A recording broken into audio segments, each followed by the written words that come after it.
Hi friends, welcome back to my channel Jaswin Jessica. ఈరోజు ఈ వీడియోలో తెలుగు నూతన సంవత్సరం ఉగాది రాబోతుంది కదండి. ఉగాది ముందు రోజు కొత్త అమావాస్య రాబోతుంది. ఈ రోజున గ్రామ దేవతలను పూజిస్తే చాలా మంచిది. కొత్త అమావాస్య రోజున లక్ష్మీదేవి అమ్మవారిని తప్పకుండా పూజించాలి. ఉదయం వేళైనా పూజించవచ్చు, సాయంత్రం వేళైనా పూజ చేయొచ్చు. అమావాస్య రోజున అష్టలక్ష్మీదేవి పూజ చేసుకుంటే చాలా మంచిది. ఈ వీడియోలో నేను అమావాస్య రోజున అష్టలక్ష్మీదేవి పూజను నేను ఏ విధంగా చేస్తానో షేర్ చేస్తానండి. ఉగాదికి ముందు రోజు వచ్చే అమావాస్యనే కొత్త అమావాస్య అని అంటారు. ఈ రోజున ప్రతి గ్రామాల్లో ఉన్న గ్రామ దేవతలను పూజిస్తారు. గ్రామ దేవతలు గ్రామాలను చల్లగా చూస్తూ, అంటువ్యాధుల నుండి రక్షిస్తూ, పాడి పంటలు పచ్చగా ఉండేలా చేస్తూ, ఇంకా ఎటువంటి దుష్టశక్తులు కానీ చెడు శక్తులు కానీ గ్రామాల్లోకి ప్రవేశించకుండా కాపాడుతూ, గ్రామ పొలిమేరలో ఉండే అమ్మవార్లనే గ్రామ దేవతలు అంటారు. అమావాస్య రోజున లక్ష్మీదేవి అమ్మవారిని తప్పకుండా పూజించాలి. అమావాస్య రోజున, పౌర్ణమి రోజున అమ్మవారికి పూజ చేయడం వల్ల విశేషమైన ఫలితాలు కలుగుతాయి. అమావాస్య రోజున అష్టలక్ష్మీదేవి పూజ చేసుకుంటే అష్టలక్ష్ముల అనుగ్రహం మనకు కలుగుతుంది. మనకి అష్ట ఐశ్వర్యాలు కలుగుతాయి. అష్టలక్ష్మీదేవి పూజ శుక్రవారం రోజున చేసుకుంటే చాలా మంచిది. అష్టలక్ష్మీదేవి పూజ చేసుకున్న వాళ్ళకి అష్ట కష్టాలు తొలగిపోతాయి, అష్ట ఐశ్వర్యాలు కలుగుతాయి. అష్ట అంటే 8 లక్ష్మీదేవతల పేర్లు: ఆదిలక్ష్మి, ధనలక్ష్మి, ధాన్యలక్ష్మి, గజలక్ష్మి, సంతానలక్ష్మి, ధైర్యలక్ష్మి, విజయలక్ష్మి, విద్యాలక్ష్మి.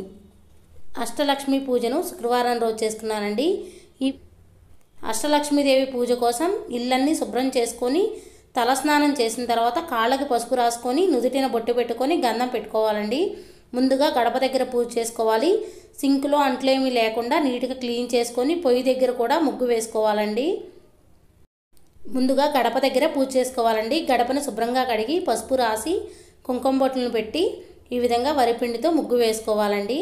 నేను గుమ్మానికి అటు ఇటు రెండు ముగ్గులు వేసి గుమ్మం ముందు ఈ విధంగా ముగ్గు వేసుకున్నానండి. ముగ్గులో పసుపు, కుంకుమ, పువ్వులు కూడా వేసుకోవచ్చండి. గుమ్మం ఎంత అందంగా ఉంటే లక్ష్మీదేవి మన ఇంటికి అంత త్వరగా వస్తుందండి. మనం ఈ విధంగా పూజ చేసుకునేటప్పుడు గుమ్మం దగ్గర కూడా పూజ చేసుకుంటే చాలా మంచిదండి. తర్వాత పొయ్యి దగ్గర కూడా గంధం, కుంకుమ బొట్లను పెట్టుకున్నాను, ముగ్గు వేశానండి. ఈ విధంగా మనం పూజ చేసుకున్నప్పుడు చేస్తే చాలా మంచిదండి. ముందుగా పూజ కోసం ఎక్కడైతే పూజ చేద్దాం అనుకుంటున్నామో ఆ ప్లేస్ని తడి క్లాత్తో తుడిచి పద్మ ముగ్గు వేసి ఒక పీటను వేయాలండి. పీటని శుభ్రంగా కడిగి పసుపు రాసి కుంకుమ బొట్లను పెట్టాలి. తర్వాత ఒక క్లాత్ వేసి అమ్మవారి ఫోటోను పెట్టుకోవాలండి. ముందుగా అమ్మవారికి గంధం, కుంకుమ బొట్లను సమర్పించాలి. తర్వాత మనం ఏ పూజ చేసినా గణపతిని చేస్తాం కాబట్టి మీ దగ్గర గణపతి ఈ విధంగా ఫోటో లేకపోతే పసుపు గణపతిని చేసైనా పెట్టుకోవచ్చండి.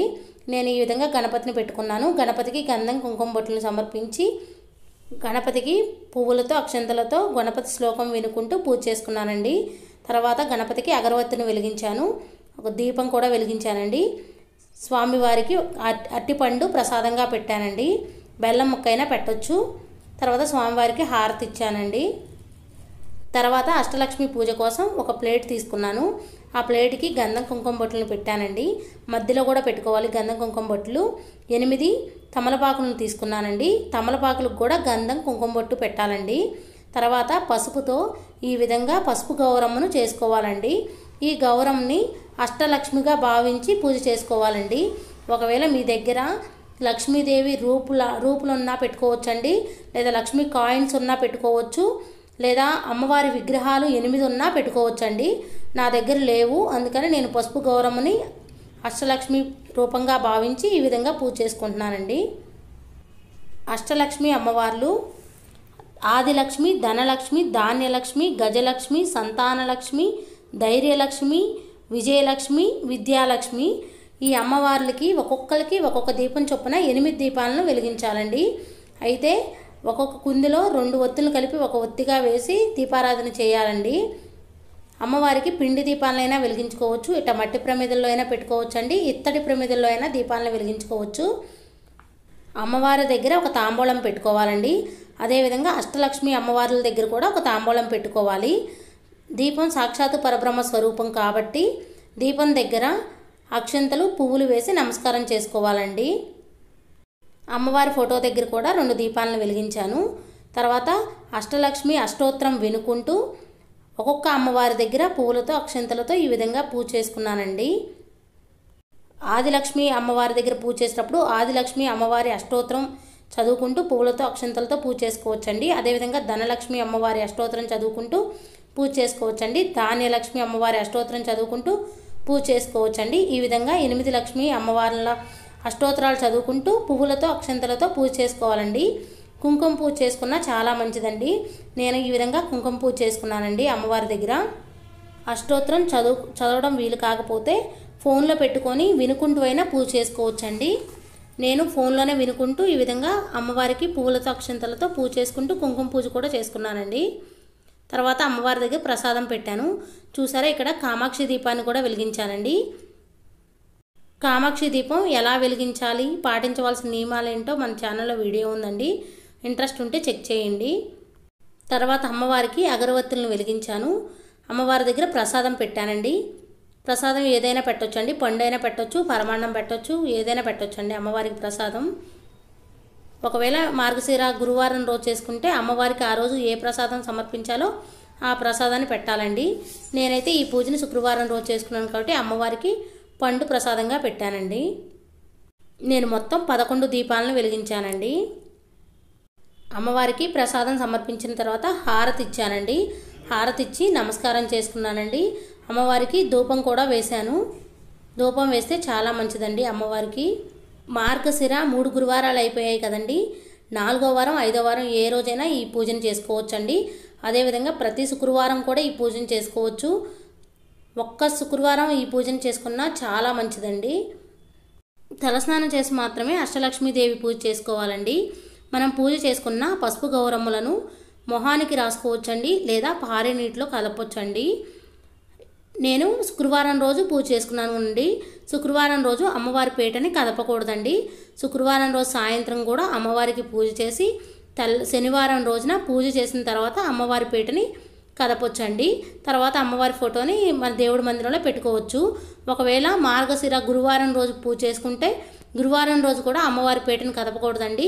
మళ్ళీ మనం శుక్రవారం తీయము, శనివారం రోజు అండి. ఎట్లంటే ఉదయం సాయంత్రం 2 పూట్ల కూడా అమ్మవారికి పూజ చేసుకోవాలండి.